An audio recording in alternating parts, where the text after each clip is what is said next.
Hi friends. 2 விதமான துக்கத்தை குறித்து வேதத்தில் சொல்லியிருக்காங்க. ஸோ அதை பற்றி உங்களோட ஷேர் பண்ண விரும்புகிறேன்.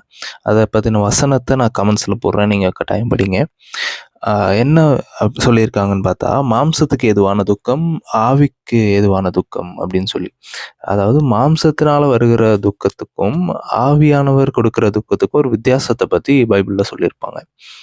மாம்சத்துக்கு ஏதுவான துக்கம் என்ன பண்ணுதுன்னு பார்த்தீங்கன்னா, உங்களுக்கு கவலையை கொடுக்குது, பயத்தை கொடுக்குது, அவநம்பிக்கையை கொடுக்குது, அவிசுவாசத்தை கொடுக்குது. உங்களால கர்த்தரை நம்ப முடியாத ஒரு இடத்துக்கு உங்கள கொண்டு போய் உங்கள ஆண்டவரை விட்டு பிரித்து கொண்டு போயிருது. இது மாம்சத்துக்கு ஏதுவான துக்கம். ஆனா ஆவியானவர் கொடுக்குற துக்கம் என்ன பண்ணும்னு பார்த்தீங்கன்னா, நம்மள மனம் மாற செய்யவும், பயபக்தியா இருக்க வைக்கும், இன்னும் வசனத்துக்கு கீழ்ப்படியணும் அப்படின்ற உணர்வை கொடுக்கும், இன்னும் ஆண்டவரை நம்ம நேசிக்கணும் அப்படின்ற உணர்வை கொடுக்கும், நம்ம முழு மனசா கர்த்தரை நம்பணும் அப்படின்ற உணர்வை தரும்.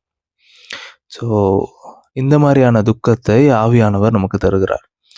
அப்போ எந்த சூழ்நிலையில நீங்க துக்கமா இருக்கிறத போல ஃபீல் பண்ணாலும், அது மாம்சத்துக்கு ஏதுவானதா இல்ல ஆவியானவர் தரதா அப்படின்னு சொல்லி நீங்க கண்டுபிடிச்சீங்கன்னா, அது ஆவியானவர் கொடுக்கிற துக்கமா இருந்தா அதுக்கு மனப்பூர்வமா ஒப்பு கொடுங்க, கீழ்ப்படிங்க.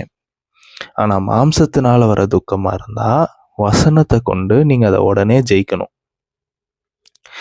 அதை நீங்க ஃபர்ஸ்ட் ஆரம்பத்திலே கண்டுபிடிச்சு ஜெயிக்கும்போது உங்களுக்கு ரொம்ப ஈஸியா இருக்கும்.